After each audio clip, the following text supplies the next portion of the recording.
And what did he do? He listened attentively to the woman. Solution providers are listeners. Solution providers are listeners. That is a secret God has given to you. When you meet somebody, you go to them for help. The way you know you're in the right place is that they listen to you. The way for you to know you have met the wrong person is when they don't allow you to talk. They hold the center stage. They don't even know why you came. They have not heard you out. They are not your solution provider. Solution providers are seen in the life of Elisha. They listen attentively. There are no men given to too much talk. They will ask you, what is your problem? What is your problem? When somebody says, what is your problem, it's a sign that he has the capacity to solve your problem. Not somebody that you call. You have not even seen him personally. You call him on the phone and it's like, I hope you are not trying to ask me for this. You are all on the same category. But somebody who can solve your problem will say, what is your problem? He has the stature. He has the capacity to solve your problem. And he said to the woman, he said, what shall I do for you? Before the woman could answer, he said, what do you have? Hello? Anybody who gives you everything you have, you need, and let you go, has not helped you. He has returned you back to status quo. The real solution givers, they get you involved in the process because they want to teach you how to fish, not just giving you the fish.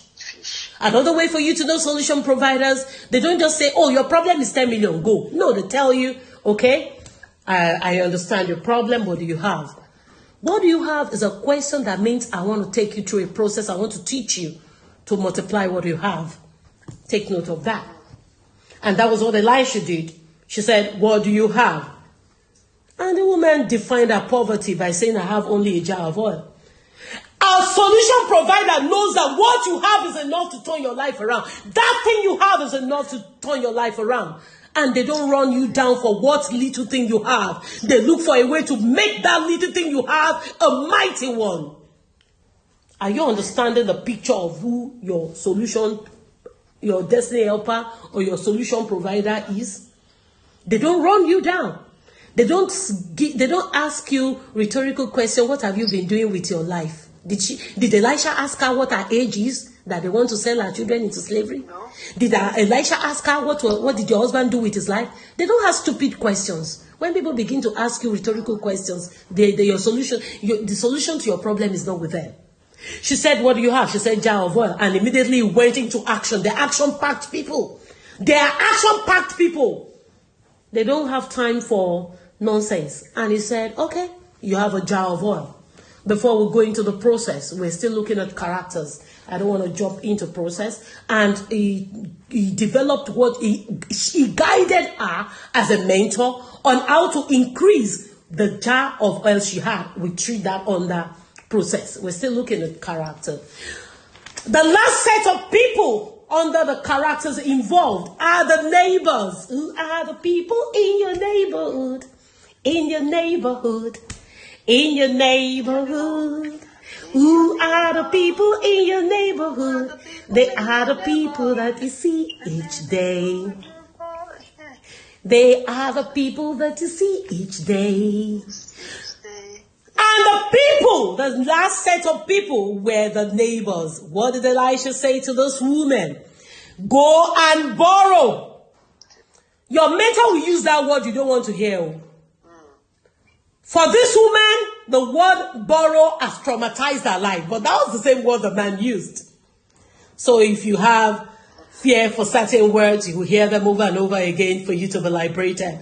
Because that word has a role to play in your life. Your husband borrowed money, fine, yeah, to get out of this debt, go borrow vessels. And from who? Our neighbors. We're back to relationship. Can you borrow anything from a neighbor you don't greet? Is it possible to borrow anything from anyone you don't have a relationship with? No, it's not possible. Yeah, it's not possible. It's not possible. The reason why a lot of people are stagnant today and they're not moving forward is because they're bankrupt in terms of relationship. They have ruined the relationship they have with their immediate family, extended family, neighbors, and co-workers, and whoever. For every relationship you have damaged, go and repair it quickly. Because everybody that curses your part in life has a role to play in your life. There is nothing accidental about God. When you came into this ministry, you have a role to play. I have a role to play. When you were born into your family, is the first audience, your first platform, the first place to be trained. Your father, the first mentor. Your mother, the first mentor. Your siblings, your first cheerleaders, your first marketers. Because your siblings will say, oh, my sister, she's this, she's that. And you don't have a relationship with them. And they're the one running you down before people. You are in trouble. You come to church, you can't greet people. They greet you, you can't answer. Your neighbors greet you, you can't answer. Now, if prophecy comes out that go to Mr. Hay that you are not greeting, can you go to that person? The woman is a relationship cultivator. She didn't say, Daddy, I don't talk to my neighbors. The moment the father gave instructions, she ran out, she got as many vessels. Go and heal all the damaged relationships and classify everybody to where they belong.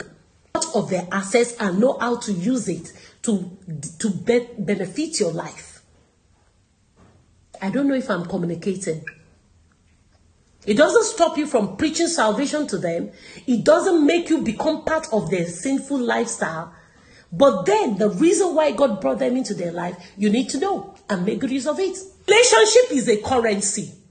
Those neighbors, those people around you, in them are solution to most of the things you need. But because a lot of people are blinded, they will not know.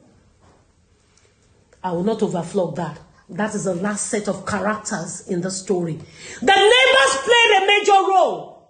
They gave her capacity. She had a job. They gave her vessels. Oh my God. I hope somebody can get what I'm saying. A jar is like a bottle, but they gave her vessels. Can a poor woman buy vessels? But Access gave her vessel through relationship.